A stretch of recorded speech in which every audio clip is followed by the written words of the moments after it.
Okay, here's a new thing in real estate in Ontario and probably some parts of British Columbia.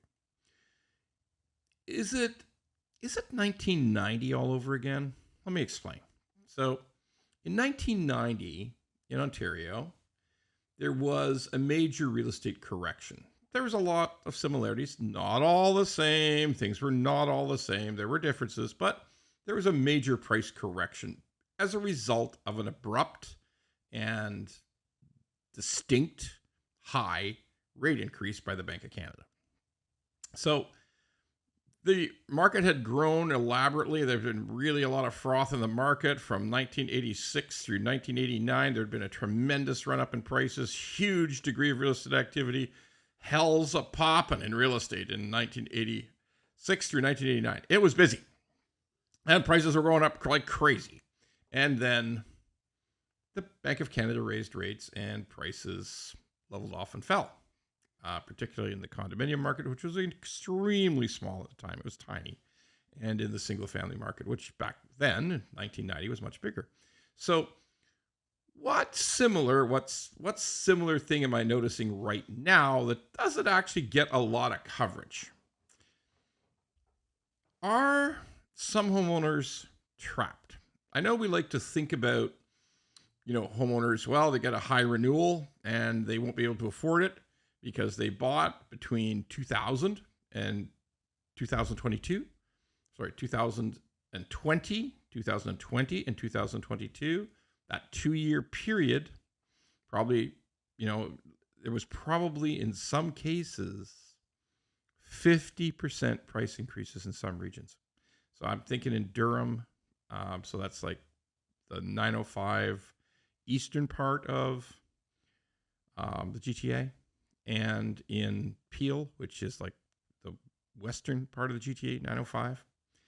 And in those areas, even Hamilton, there was a significant bump in values, and in the Niagara Peninsula, all through southwestern Ontario.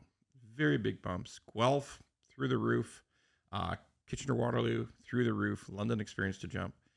All those cities and towns and municipalities, huge increases. Some not as much, some not 50%, some 30%.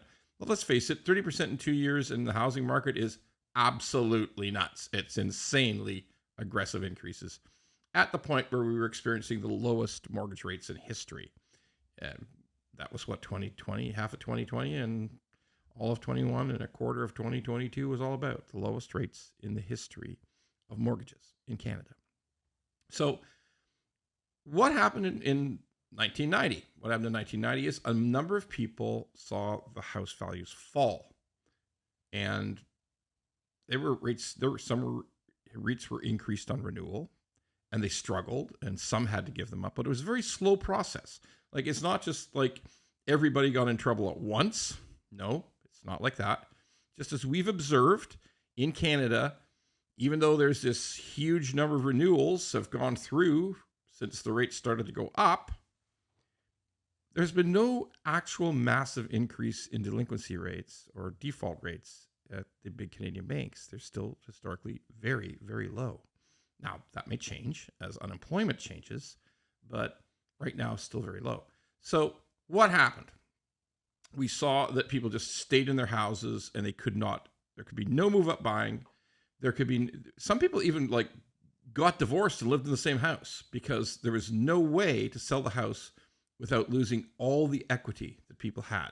And in some cases, the sale price didn't cover the amount of the mortgage. So we're getting there now. We're there now in some regions of the GTA, in the distant 905, the surrounding areas. Some regions Central 416 is better, but in the GTA, in the 905, for those people who bought 20, 21, part of 22, their prices are down. Good client called the other day of ours, talking about it. He's fine. He's okay with it. That he's going to keep living there. He understands that, when he bought in 2021, spoke to me, known him for years. That I said, hey, this is top of market. it really is top of the market. I mean, you've got to realize that the prices could go down in the coming years. And he said he knew that it was a very high apex market, but he also felt that he absolutely had to get out of his downtown condo, like he couldn't take it anymore. Moved into the suburbs in a single family detached home, and he might have thought there was a little bit of FOMO. FOMO is the fear of missing out. FOMO is when everybody around you, the prices are going through the roof, you think, well, I better jump in or else I'm going to get in trouble. Okay, I won't. It'll be even higher in 2024. Definitely not higher in 2024, but they didn't know that back then. So he is trapped, but he can live with it. Like he says, you know what, Ron? 2 streets over, identical house, identical size lot, like precisely almost a twin, just sold for $145,000 less than I paid. So I guess I'm here for a while. And that's the issue, here for a while. So what does that mean for the immediate future? Again, with some renewals, people are going to face a lot of pressure. There's more renewals coming up, far more in 2025 and 2026 than there were in the last 18 months. And they will feel the pinch of higher rates, even though rates are coming down and will continue to come down in 2025. They still will never get to the insane levels of 159 5-year fixed, 0.99 variable. I mean, like really ridiculously low rates. So that's going to be an effect. But this trapped effect, this effect of saying, my equity's been wiped out. Even if I sell I realize houses are cheaper now.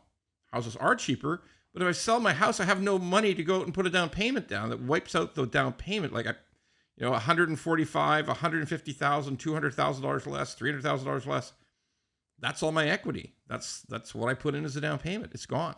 So I can't move up. I can't consider selling.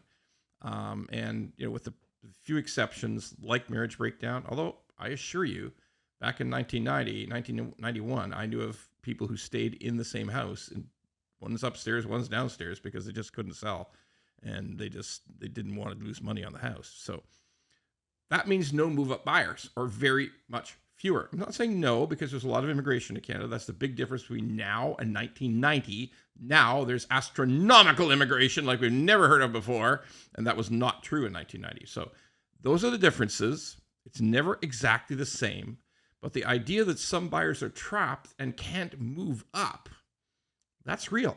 That's real in lots of 905 regions, and certainly some 519 regions, which is outside of the 905.